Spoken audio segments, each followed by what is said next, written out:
Dimaray dagiti tattao diti PNP Bigan, gapwanan iti tallo a natiliw aman nanakaw iti rabii. Kasla adda tinalatak nga artista nga napan ti police station iti syudad iti Bigan. Talaga do ti tattao nga nagkakarimbuso nga sumbrek ken rumwar iti nasao nga estasyon.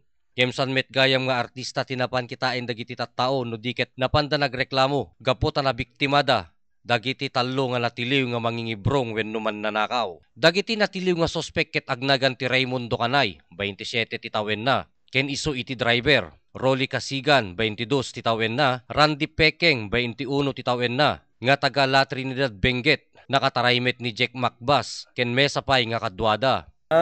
So far, as of now, we are yung investigator can conduct the interrogation. Para at least no niya ti magather na jay pag-interrogate na kanako dagitoy natiliw nga tallo nga nagdakdagos nga tao nga salot ditoy that is so nga speculation ko nga dagitoy sindikato grupo more or less 15 dagitoy. I'll try mapilaan ti kaso dagitoy yan abdaman dagitoy items nga put into act nga naalakan niya da. Nakapatang ti press corps ti dua a biktima nga ni Elizabeth Acosta, 39 anyos, ken ni Kathleen Asia, ket detoy tinakunada. Nangyari kasi sa amin, panggap silang naghahanap ng apartment for rent. Tapos sabi ko dun sa katulong ko, samahan sila sa taas kasi gusto nila makita yung mga rooms.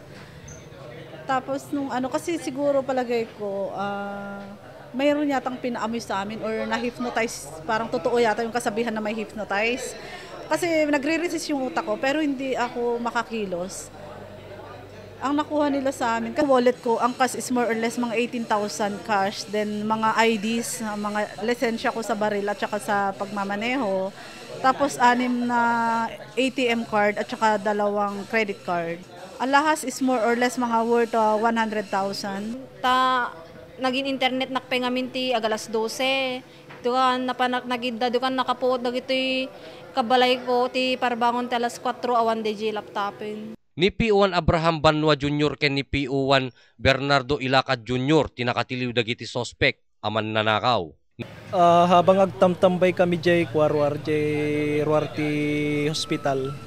Adamay sa sinumrek nga van Tamaraw FX kulay white tata jay isasarat na jay hospital. Iti disoras terapi kasla alanganan kami. Kinomprontar mi sona. Tapos agdamdamag iti naka-check-in nga kasinsin na kano. Kaso binerify medyo uneg awon mo taji di sapsapulan na. Tapos agdardaras nga nagsubligin ti ilugan na. So aji sinurot mi. Naibagapay ni P1 Ilacad nga suhulan dati kwarta dagiti sospek. Gem saan da nga kinayat. Adupay nga argumentasyon tapos hindi mo na nga galanganin sonan. Kaya nakam nga suhulan ti kwarta worth 1,000. Timbagami hami nga masapol lata tadakkel ti sweldo mi hami paganano ata ko nami. Dagiti pulis nga naka-duty kang ronaan na ken ni PO1 Banwa ken PO1 Ilacad ket impakida dalang ti kinatored ken pinagserbida ti husto. Diretso iti landok a bakal, arehas a pagbaludan, dagiti tallo a masuspetsa nga agtatakaw. Akas pinakiuman-uman mitatay ken ni Police Superintendent Medardo de Guzman, nakapilan iti kaso nga may sampa kadakwada. Para iti press corps, Ryan Pardo.